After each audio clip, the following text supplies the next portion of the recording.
Hockey time! Let's go, rock and roll.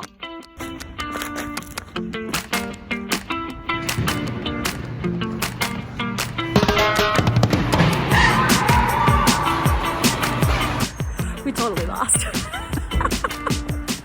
Apparently the team won last night in the game that I couldn't go to. I'm so bummed. Okay, listen. Hi everyone. So my mom is flying back from a trip and Dave just asked me a question. Well, what was the question? I don't know what was the question anymore, but you were just like, you found mom's plane. I found mom's plane. Yeah? It's pretty. It's KLM. It's the Flying Dutchman is the name of it. You found... It looks like that. You found her plane? It's her plane. That's the one she's on. Oh, Dreamliner. Yeah. Boeing. What do we need to know about Dreamliners, Dave? They tend to fall out of the sky. No, that's not fair. But they have quality issues. Several dozen project delays that made it come out several years too late. Alright, so Dave, are you saying that there's still a chance that mom is gonna fall out of the sky? Hopefully not. I'm not a Boeing quality engineer. I can't speak to that. You're such a thoughtful son.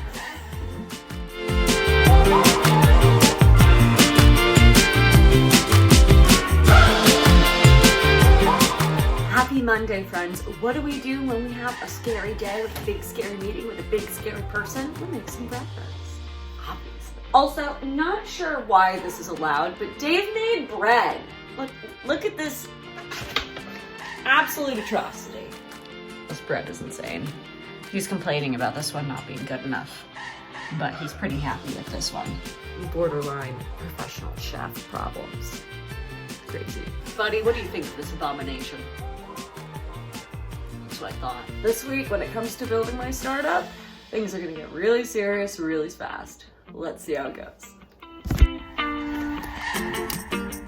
Yeah. We did it.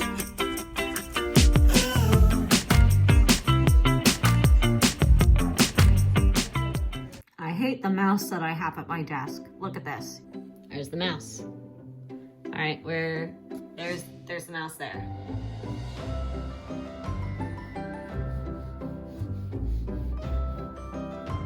It moved. Ah. Hello. It is Tuesday, February 7th, which I can see the date is directly in front of me. Very helpful. I moved over to the couch because I was just so mad at the mouse in the desk, and also Buddy the cat is still peeing in incorrect places. We discovered that Sasha is bullying him, which is really sad, and so we think he's avoiding the litter box room because of that. So I've moved litter boxes into new locations, but he peed on a blanket and on Dave's gym bag and on a curtain in the last 72 hours. Just closed the door in there, so now they don't have access to that room. It's just like, so we're wrapping up, getting ready for the alpha test. We're gonna send it out soon, so that's exciting. We've selected 12 people to send it to, so I'm excited for that, and we'll see how that goes. And yeah, after the meeting that I had yesterday, I was encouraged to apply for an accelerator called REACH, which is run by the National Association of Realtors. So I applied for that even though it was after the deadline. And we're gonna see if they'll let me be considered anyway. So that was exciting. And later today, I get to go on a walk and talk with a mentor, which I'm super pumped about. It's gonna be a great time. Yeah, we're moving. We're getting things done. It's so exciting. Even if my cats won't stop peeing in my house. So that's the week. That's the week. We're gonna rock and roll. Here we go. Woohoo! All right, the alpha test is out there. Super exciting. And I'm struggling with this because I want to email it to like 50 more people. Like I'm sitting here now being like, oh, there's like 2 people who watched this show who are going to be like, what the fuck, why wasn't I one of the first 12? I'm like, that's a great point.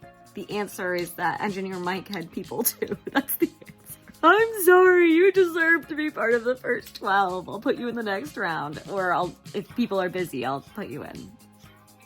You're not my backup people, I'm sorry. Guys, look, it's Chris Yule. He's so excited to be an alpha tester. Good job, Chris. You did it.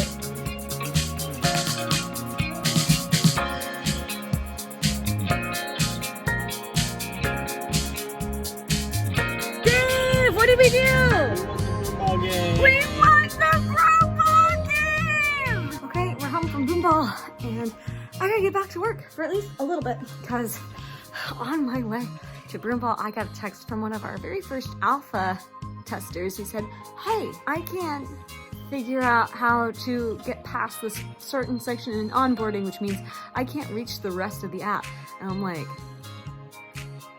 I'm at a Broomball. We gotta fix that. I asked her to create a Discord channel so that people could ask us questions, but I knew that Mike was off at a movie thing, and so neither of us were there. But then of course she couldn't figure out the Discord thing, so I gotta do it. Here we go, gotta get to work, bye. Hey there, it is Wednesday morning, and I want to talk about something. I hear it from founders all the time. Actually, from anybody who makes anything and puts themselves out there in the world. But I think it's really helpful to just reiterate this, even if it's reiterating it again. A lot of people have a fear of putting themselves out there, or launching their startup too early, or launching a YouTube show too early, or doing anything too early, right? They're worried that everyone is gonna laugh at them, or think, man, that's like really blah, blah, blah. Like, they're really worried about what other people are gonna think. And I want to reiterate, when it comes to YouTube, whenever I start a new thing, almost nobody ever notices. And when people do notice, they tend to be really weirdly supportive. And I'm like, cool, great, thanks guys. I think you're just being nice to me to be nice to me, but whatever. Just as a friendly reminder, I have been working on this startup for nearly a year now. We've only been building it since September, but still, it's been a long time. I've been so excited to share it with the world. And we started with a release of our alpha test yesterday, and I was so excited and nervous, like, what are people gonna think? How many people are gonna click on it? And I was just like, yeah, everyone's gonna jump on it immediately. And we didn't get our first person to click on it until like 8 hours later, and of course they ran into a really dumb bug immediately. I couldn't even use the app. It's also like, yeah, nothing horrible has happened. We just released a test and we were like, hey, can people get back to us? And you know, they aren't racing to come try it because they're busy. They have lives. People like have things to do, you know? It makes sense that this isn't the most important thing in their lives right now, even if it is the most exciting thing going on in my life right now, right? So if you are nervous about starting something because you are concerned that, you know, people are gonna laugh at you, or that it's gonna go over poorly, or that whatever, just know that the vast majority of the time, literally no one cares. You know, it's slow. You gotta keep bothering people, gotta do a wholesale strategy, but it's gonna be like, okay. So if you're too nervous to get started because you're worried about what other people think, stop it. Just stop it, because the reality is people are going to be more positive than you think, and you need to get that feedback if you're gonna do well. You'll find out really quickly if it's working or not, and even if it takes a little bit of time to get feedback, you'll at least get a sense of, is this something that you actually want to do? All right, bye. It's raining all over my desk.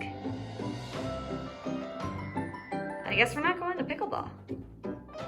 Dave isn't home yet, so I'm trying to take care of the ice dams. Or the ice dam. This is what you do, all right? So you take a look at your roof and you see there's all sorts of snow and stuff up there. And you take this giant stick thing. I don't know what it's called. Oh, actually I do. It's a roof rake. Thank you, Anne for giving us a roof rake at the beginning of the melting season. And then what you do, I'm not gonna be able to demonstrate this, but you take this and you literally rake the roof. So here we go.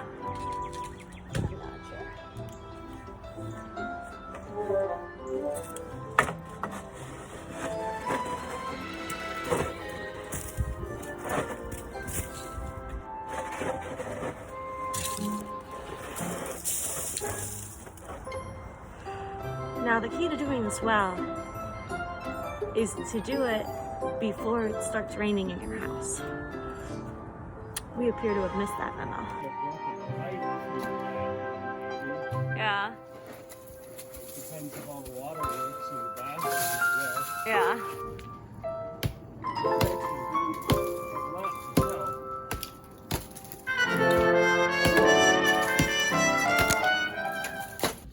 Okay, it's Thursday. Let's see how it's going.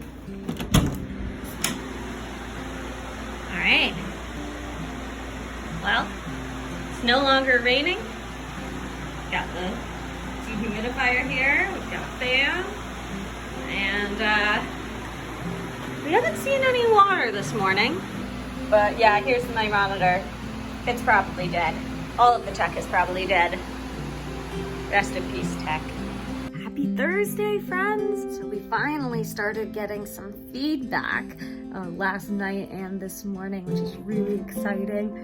Some of it is from my husband Dave. He gives really good feedback. It was funny, I had to bully him into it. And some of it from one of Mike's friends. And one of the things that we're really trying to change right now is our onboarding process. In addition to glitching out the other day and not letting anybody, say where they were looking for homes, we keep getting the complaint that it's too long, which is something that we've been really struggling with. But also this note that we got, I really like. So I talked a little bit about why are you asking so many questions? What is this information for? Whatever. But then he says, more importantly, what will I get from this app that is different from Zillow?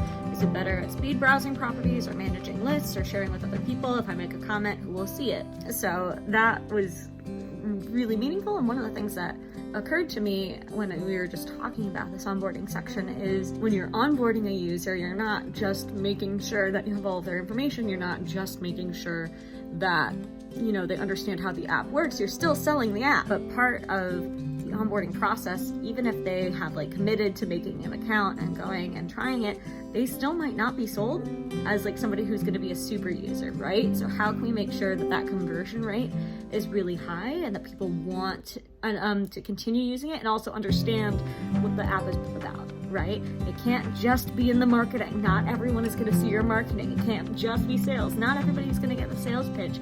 Some people are going to get the link and be like, oh, what's this? Right? Especially if we're working with realtors and brokerages, which we're hoping to do, and having them forward it to their users. So in that case, we really want to make sure that they understand what makes us different and why they're going to love it. Still trying to figure out a better solution for realtors too. That's been things keeping me up at night. It's not actually keeping me up at night. I'm pretty good at sleeping. But it's the thing that I keep thinking about, and I feel like I'm really struggling with it. So I might try to set up a feedback party and my friends over, or maybe not here since it keeps raining inside our house, but have a party and be like, hello everyone, tell me what's wrong with you. And let's come up with ideas. And I've had a few people be like, oh, it's dumb. And I'm like, no. Never underestimate my ability to put on a production with audience participation. Yeah, so